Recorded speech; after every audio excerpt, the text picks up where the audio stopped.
Okay, welcome. My name is Dr. Julie Ebner. I'm the Director of Library Services for the university. Usually Kanita Darby is the one doing these presentations, but I'm filling in for her today.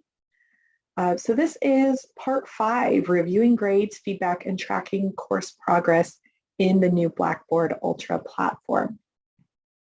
As I mentioned, this is part 5. It's 5 of a 6-part series. These sessions coordinate with the 6 units in the Ultra Self-Paced Student Training course that's in Blackboard. After you complete all the units, getting the content of each unit either through these live sessions or through the self-paced course, you will need to complete the final quiz, which is located in the finish line section, in order to get access to your completion certificate. So this is the same content as you would find in Unit 5 of the in Unit 5 of the self-paced, Ultra Self-Paced Student Training course. So some overview of what we're doing today, learning outcomes. We're going to identify the shift from Blackboard Learn to Blackboard Ultra, understand how to review your graded assignments and tests, understand how to view feedback from your instructor, and internalize how and when to track progress in a course. So a little bit more specifically, our agenda today, we're going to do an overview and what's new. We're going to talk about reviewing grades with a live demo, reviewing attempts and feedback, and I've got some recommended activities and next steps for you to learn more. So first is knowing what's due. How do you know as a student what's due when for what course, right, that you're in? This is a big question here. So there's several different ways that you can kind of keep on top of this. One is to review the course syllabus for all of the courses that you're involved in. Course syllabus will list out each week of the course and any assignments that might be due that week. So that's a good thing to keep on top of. There's a section within each of your Blackboard courses, the syllabus is posted there for you to download and to hang on to. You can also check the activity stream, which I'll show you in a minute. You can review the course calendar. You can use the track your progress in some courses. You can review your gradebook. You can check your messages, and you can review course announcements. So those are all different ways that you can keep on top of what's coming up due in your courses. All right, so I'm going to switch to a live demo of the activity stream, global gradebook, and the course gradebook. So let me switch over here. All right, so when you start on the institution page, this is what you'll see when you log in to Blackboard. And the activity stream is the section on the left sidebar right under your name. If you click on that, you'll see a list of what's upcoming for each of your courses. So the activity stream is nice because it combines all of your courses on one page as far as what's upcoming for those courses. So rather than checking each course individually, you can come to the activity stream and see everything listed all at once. One thing that's good to know is the filter up here in the top. Its default is show all, but you can change it to just grades and feedback, and that'll tell you what has been graded recently for your courses. You can also switch to just assignments and tests, and that of course will help you keep track of what is due when. Another thing to look at is this gear icon here. If you click on that, that controls your notification settings. So this is what shows up in your activity stream, and you can make sure to have selected My Grades and Activities if you want to see that in your activity stream. You can also select what you get emails about, whether you get emails right away or once a day on different things. You could say you get an email right away when there's new grades or feedback available for your courses, for your assignments for your courses. You can check new and upcoming due dates. You can also check everything and just get one email a day with those reminders. So those are different notification settings that you have complete control over how much you want to see and where you want to see it. Maybe you don't want to see anything in your email, but you want to see it all on the stream, or vice versa. Maybe you don't really use the stream, but you want to see everything in your email. So you can make those selections there. So another way to see kind of everything all together from all of your courses is the global gradebook. And again, from the home page, the main navigation menu, you click here on the grades section. And with the grades section, it shows you all of your courses, and it'll show you if there is anything, it'll show you here kind of what assignments you've submitted and any grades for those. So you can see that this is, keep in mind that this is, most of mine is in faculty view. So what it's showing for me is things that I need to grade, right? But for you, it'll show things of your assignments that have been graded and that you have submitted. So you'll see that. And you can, as I said, see the different courses here for your current courses, all kind of in one place. So that's the global gradebook. And then in your individual courses, there is a course gradebook. So I'm going to switch to a different window to show this. And I am in the student preview mode in this window so that we can get a better look of what it looks like from the student point of view. So in your actual courses, up at the top here, you'll see the gradebook. And you can click on this, and this will show you just those assignments that you have done for this particular course, the particular course that you've clicked into, right? So the global gradebook will show you all of your courses, and the course-specific gradebook will show you just that one particular course. So it'll show you, it'll list here all of the assignments that need to be submitted for that course, whether that's an exam or an assignment or a discussion post. It'll show you it all here. If it's got a due date factored in, it'll tell you the due date here. And it'll tell you your status on it, whether you've done it yet or not, submitted it, whether it's been graded. And if it has been graded, it'll tell you the grade here, and it'll note if there is any feedback here. And then you can click on the grade itself. I'll show you that once we get a little further into the session here. But let me go back to content, and let me switch back over to our PowerPoint. So those are the kind of three ways to see when things have been graded. You can look at the activity stream, the global gradebook, or the course gradebook for that particular course. Okay, so just to go over that again, UBN stands for Ultra Base Navigation. That's just that main page that we were on where we saw the options for the activity stream and things like that. So again, from Ultra Base Navigation, you can select grades from the left column, and you can view graded work by course. You can use the activity stream, or you can use the course navigation within the course itself. All right, so I'm going to go into another live demo now about reviewing feedback in course specific, right? So any of those three ways that I showed you can get you into this. I'm going to show you specific to the course. And specifically, we're going to talk about submission attempts and submission receipts. So let me pull this back up. So the first thing I'm going to do, even though this is part of a different presentation, not strictly this one, but to get it so that I've submitted something as a student preview user in this course, I'm going to go ahead and submit the Unit 1 assignment in this.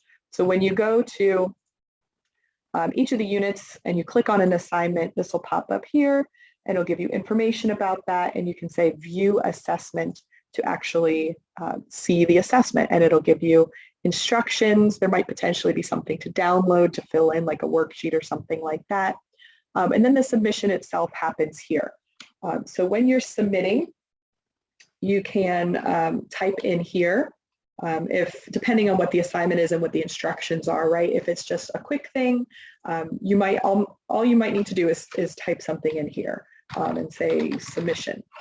In other cases, it might be something that you need to upload, and you can do that here as well. You can click either this attachment button, and that will let you attach something from your desktop or wherever you've saved it to there, or you can insert content here as well. You can, if there's an image or media that you've been asked to do or something like that, you can insert that content. So a lot of times what you'll be doing is clicking on attachment and attaching something, whether that's, an essay or something that the instructor has asked you to do, whatever the assignment is. There's a lot of different ways that could show up, but you can attach your document right here. It will automatically, when you submit it, it will automatically show that it's you, your name, so you don't necessarily need to put your name in here or anything like that. That will show up automatically. But always make sure to follow the instructions that your instructor gives you in this section up here and follow what they want you to do for submitting. Different faculty members will have different requirements or different preferences for how things are submitted. Okay, so I'm just going to write submission here.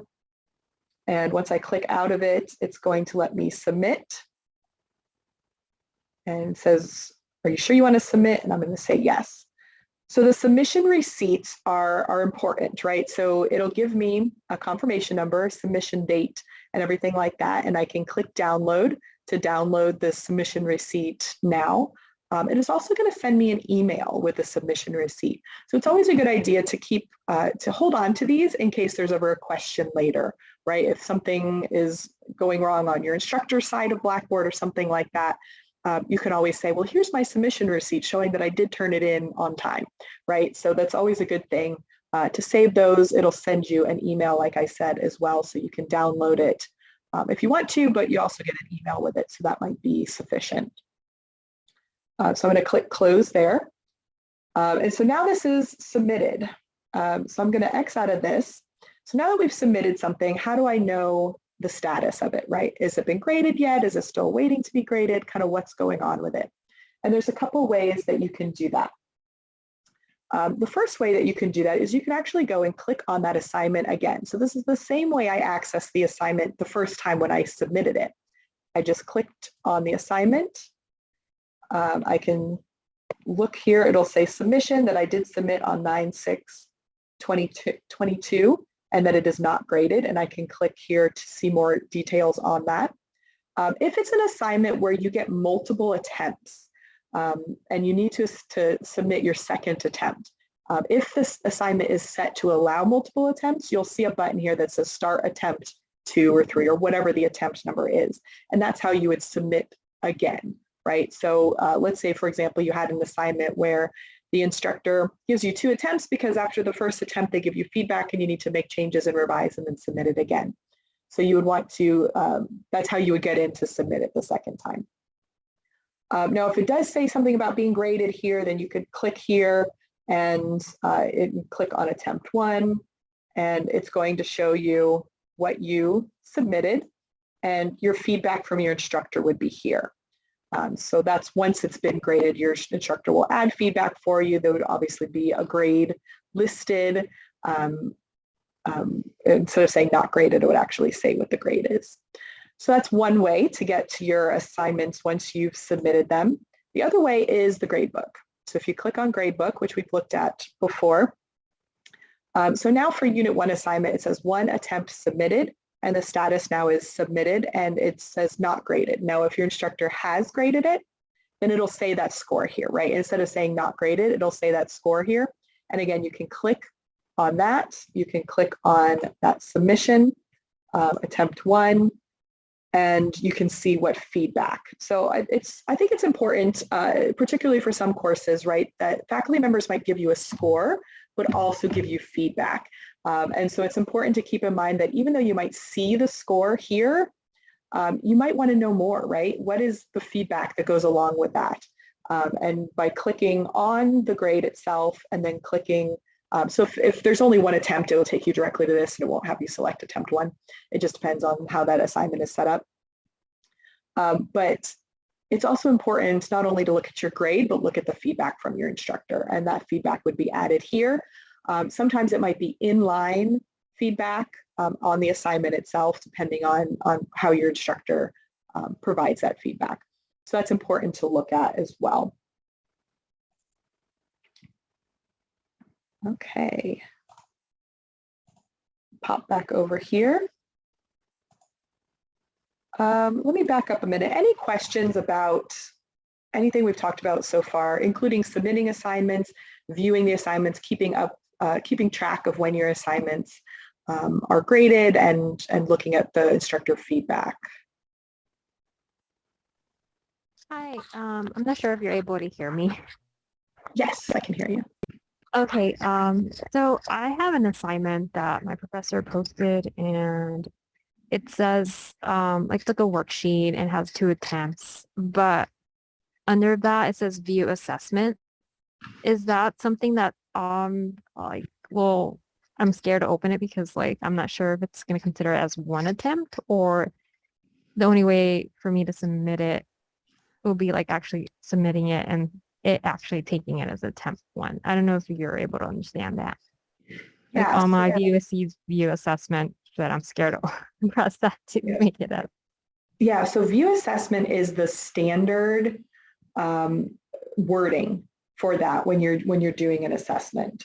Let me actually start fresh, delete this student preview, and do a new student preview so we can see it without already having an attempt submitted. Okay, I'm going into a new student preview, and then we'll look back at that Unit 1 again. Okay, so if we go to Unit 1 assignment, if I click on this, view assessment is just the default standard language for that. So in order to see the details about the assignment, you do need to click on view assessment, but that doesn't mean you're submitting anything yet. When you click on view assessment, it'll show you your instructions. If there's anything to download, it'll give you that to download. But you haven't submitted anything yet, right? Not until you actually click the submit button. So view assessment is a perfectly innocuous thing to click on. Nothing is going to happen other than showing you the further details about your assignment. Great. Thank you so much for clarifying that. I was confused because I didn't really know what was that because it's all new. So yeah, a lot of times, so assessment can sound kind of like an intimidating word, like you've been assessed, but really what we in higher education, we kind of just use that as anything that tells us how a student is doing, right? So an assignment is a kind of assessment, a test is a kind of assessment. So that's just the default language that's in Blackboard Ultra for that. Actually, another thing I wanted to show was the progress tracking. So it's up to the instructor whether they turn this on or not for a particular course. And you can see when you're in a course, you can see in the left menu whether it's on or off. So for this particular course, the progress tracking is off. But for courses where it's on, you can actually see there'll be a little circle here and it'll record whether you've clicked into that and how much time you've spent in that section. So it's useful to see what you've looked at already and what you haven't yet, right? So if I had already looked at overview, the circle would be filled in here, and then I would know, oh, okay, next I need to look at learning materials. So it's up to the instructor whether they turn this on or not for the particular course. But for the courses that do use that, it's handy to track your progress through the course and see where you left off, essentially, what you still need to do and what you've already looked at. So that was another thing I wanted to mention. Okay. Additional resources. So if you have other additional questions about Blackboard Ultra, you can go to the university's Blackboard Ultra assistance page. Actually, there's a less confusing way to show you where that is. From the iLearn website, which is ilearn.usa.edu. You can click on Blackboard Ultra Student Support, and it's got a lot of different information about the support available, link back to the training sessions, all sorts of information here, additional guides and tutorials and things like that. So that's a useful page to keep in mind. It gives you a link on there to the help and the resources link, as well as the YouTube channel link. You can also reach out to ultrateam@usa.edu, which is probably on one of my slides here. ultrateam@usa.edu or teamultra@usa.edu for questions specific to Blackboard. And of course, the Ultra Student Training self-paced course that's in Blackboard is useful as well to fill in some of those gaps and to learn more. We've got more upcoming workshops. This is the one that we're right now is number 5. And the next time that one will be offered. This one will be offered as September 27th. But if you haven't gone to 1 through 4, the next offerings for those are Tuesday the 13th, Thursday the 15th, Tuesday the 20th, and Thursday the 22nd. Basically, once we finish up with this, with 5 and 6 this week, we'll be starting the series over again. So you'll be able to do the full series. One more thing to show you, if I, let me go back to. Is there still going to be set up meeting for this Thursday? I'm sorry, can you say that again? Would there be a meeting for this Thursday? I think it's like the last part. A meeting for the what This part? Thursday? Yeah, I forgot part 6. Oh yeah, is that canceled? Yes, Sorry. This Thursday is one for part 6. Yes, this Thursday. One thing I just wanted to show is that sorry, there's a lot here because there's a lot that I'm in, but the Ultra Self-Paced Student Training course. If you haven't been in here, this is all of the same, like I said, it's aligned, so all of the same one. Unit 5, reviewing grades and feedback is what we just did. And then when you finish all of the units, whether that's looking at them on here or attending these sessions, you can go here to the finish line and there's a final quiz to do. So no matter how you actually get the content, whether it's through these live sessions or through the self-paced content, everyone needs to come here to do the quiz, and that's how you can download the certificate after you complete the quiz here. So that's something good to consider as you're going through these. But yeah, if I go over to the iLearn calendar on Thursday, we have part 6 at 8 p.m. Eastern. I'm in Eastern time, so this calendar shows up for me at Eastern time, but it's in the evening on Thursday, this Thursday for part 6.